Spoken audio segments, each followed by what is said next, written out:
Welcome to Kidney Talk, a program of Renal Support Network, a show that streams health, happiness, and hope to the kidney community. You can download all Kidney Talk shows from iTunes and find a variety of resources to help you navigate this illness at rsnhope.org. Please welcome your host, Lori Hartwell, who has lived with kidney disease since the age of 2. Well, welcome to Kidney Talk, everyone.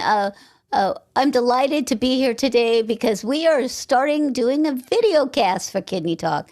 No longer a podcast, a video cast. And it's a little bit more fun because you can see our expressions, our smiles. And, you know, it's more fun to see people in person, but video has to do.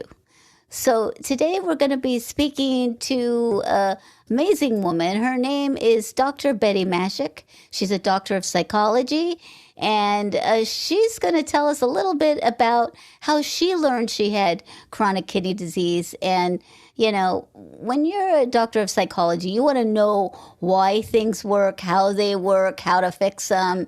And I think that makes a lot of sense. So I'm anxious to hear her story. So welcome to the show, Dr. Bettye.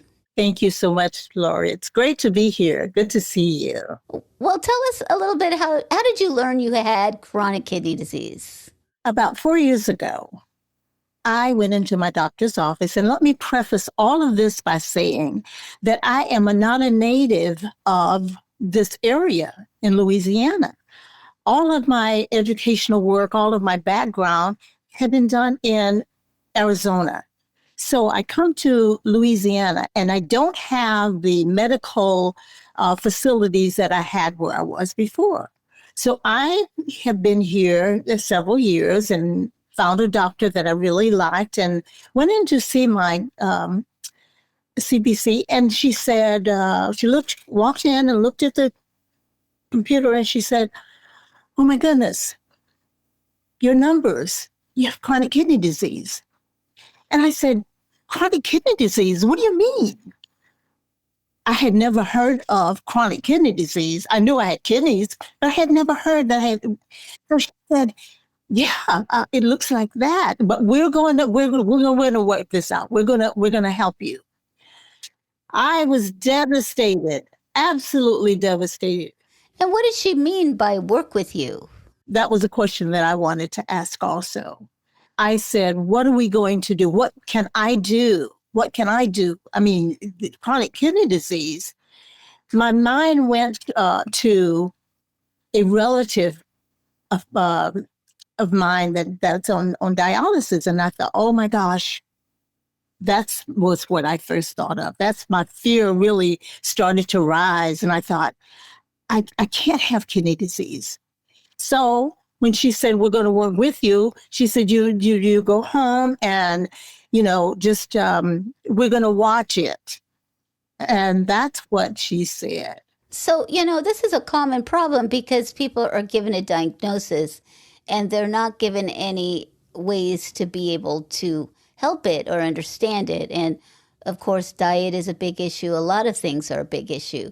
But did she tell you what was causing your kidney decline?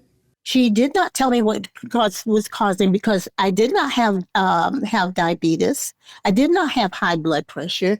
And having really researched now, I understand that those are two factors that really play into chronic kidney disease.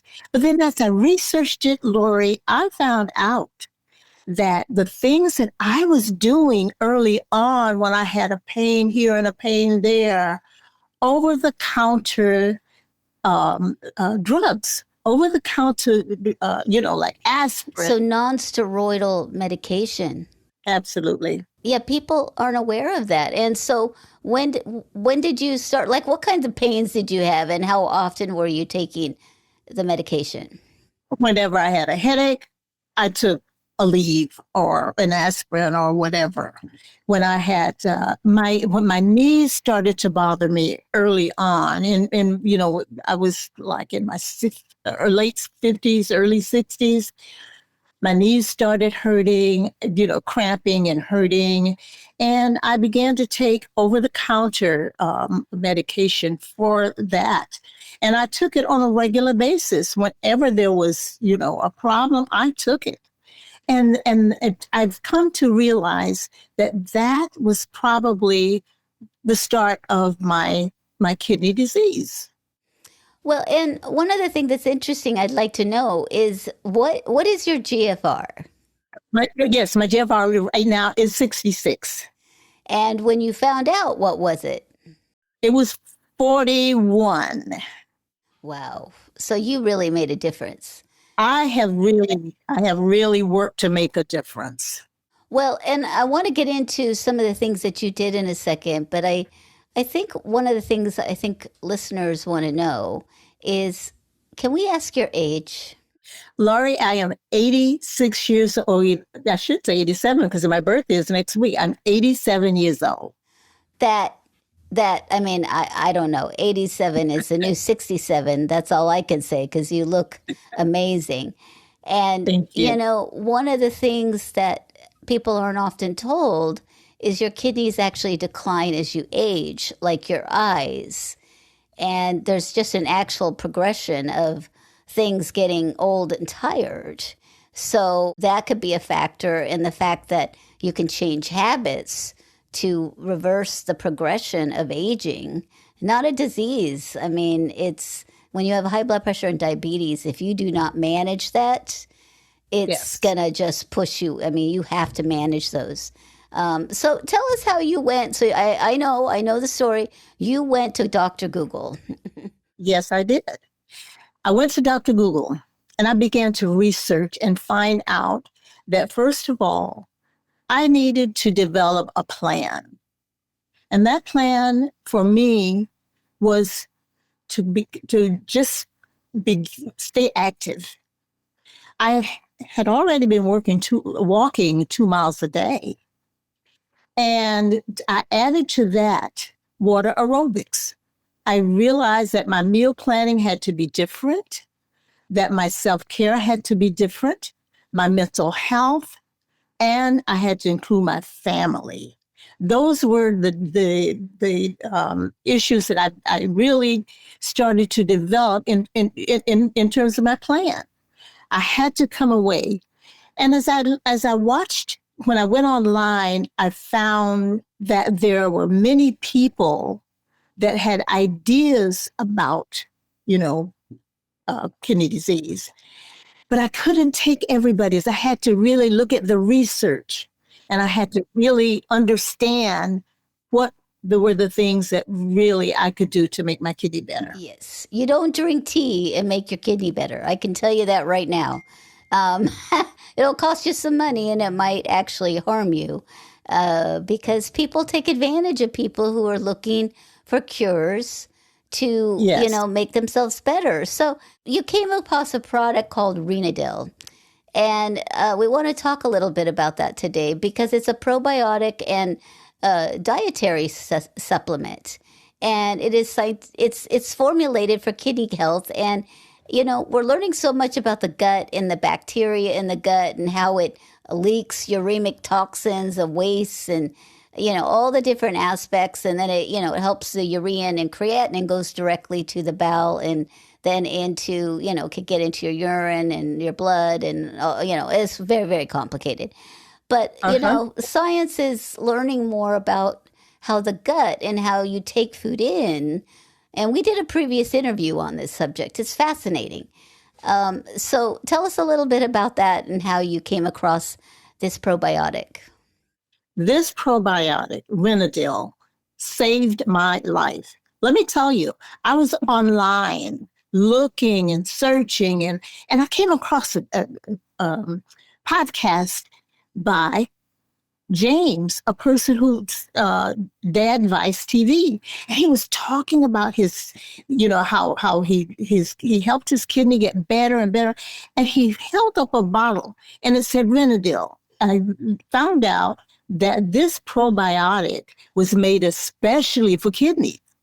And I had not seen any other research, proven research that said that it was made just for kidneys. So I began to take Renadil. And for 3 months, I took Renadil. And Lori, let me tell you, I went from a 40-ish, 41 to a 66 in 3 months. I couldn't believe it. So that has, and that's why I say that Renadil saved my life, because that was one of the factors in terms of really, really getting better, getting healed. And if I had known at 60 years old, because my kidney was not 100%, I would have started taking it then without knowing that, without a diagnosis. Well, and it's interesting because one of the things that you said is, I don't know about you, but in addition to having a medication, you had hope. And hope is a powerful drug, because when you have hope that you feel like you're doing something to make you better, it just makes your mental health everything. And I've read up on this drug. I mean, it's not a drug, excuse me. It's a probiotic.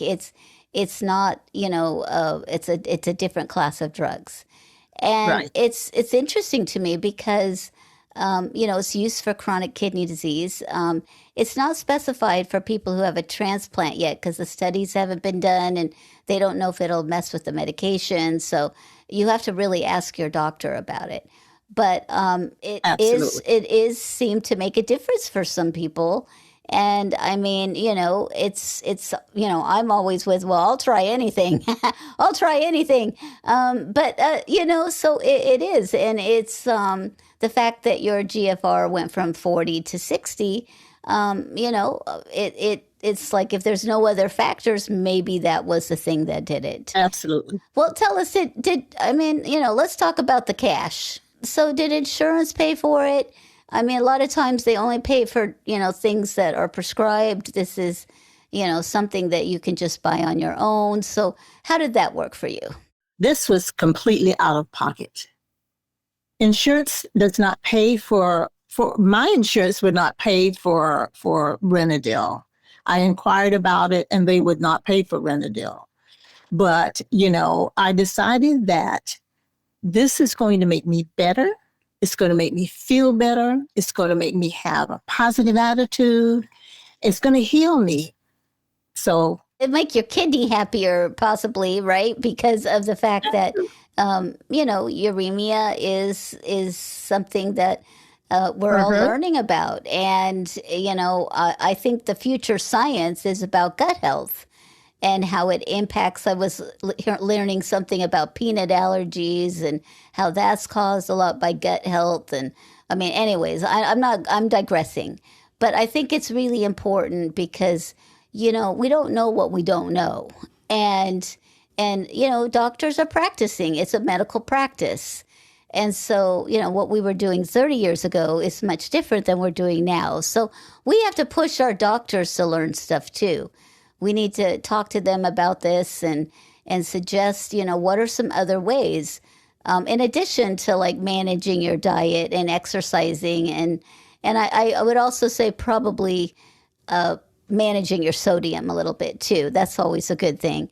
But Absolutely. one question I have for you is, and I don't want to go out and scare everybody to not take, any type of, non-steroidal medication.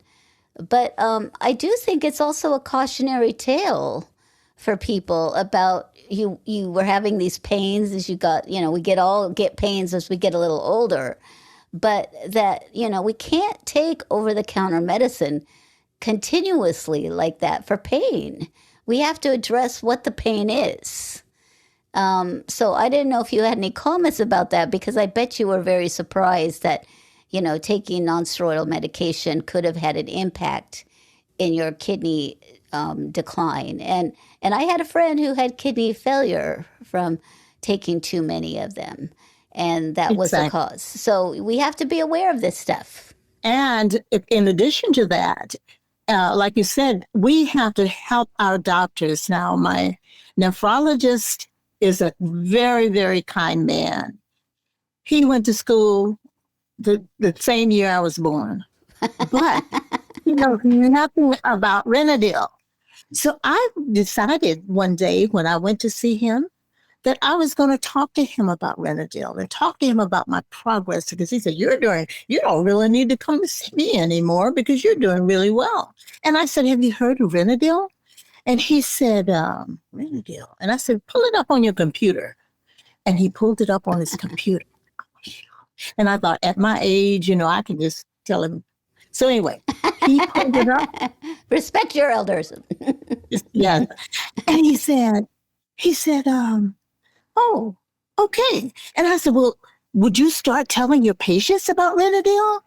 And he said, well, that's very interesting. And, so conversation after conversation like this with our nephrologists, to me, it's very important because it gets the word out.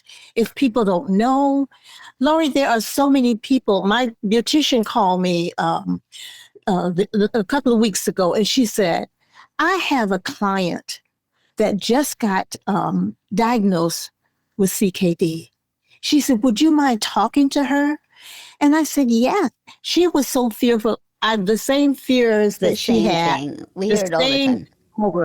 Knew nothing about how to really develop a plan and take care of yourself. So yeah, you're right.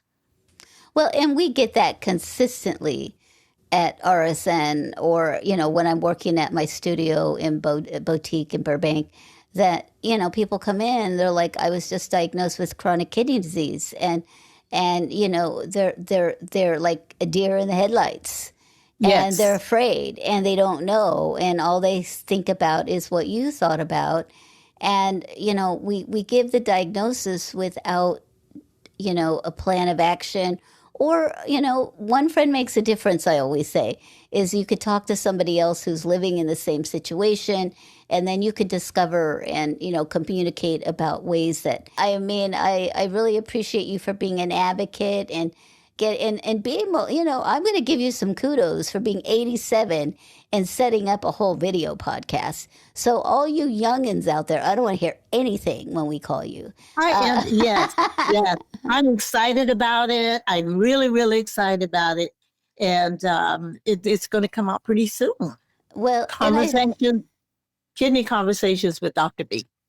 Well, and I think it's really important to be able to, it's a host of things you do when you have chronic kidney disease, from diet to exercise. You got to find things to keep your mental health and look for solutions. And Renadil may be one of them. And research other medications you're taking and talk to your doctor. Have them do a medication reconciliation. Sometimes we go to different doctors and they're giving us different drugs. And so it's really important to be your own advocate. So yes. Thank you so much, Dr. B. And I look forward to, seeing you in the future. Thank you so much, Lori. It's been a great, great pleasure being with you. Thank you. Thank you so much. Thanks for listening to Kidney Talk, a program of Renal Support Network. Please make sure to find us on Facebook or sign up for our newsletter at rsnhope.org. Kidney Talk is intended for informational purposes only. It is not intended to be a substitute for professional medical advice, diagnosis, or treatment from your physician. Always seek the advice of your own healthcare provider regarding your medical condition.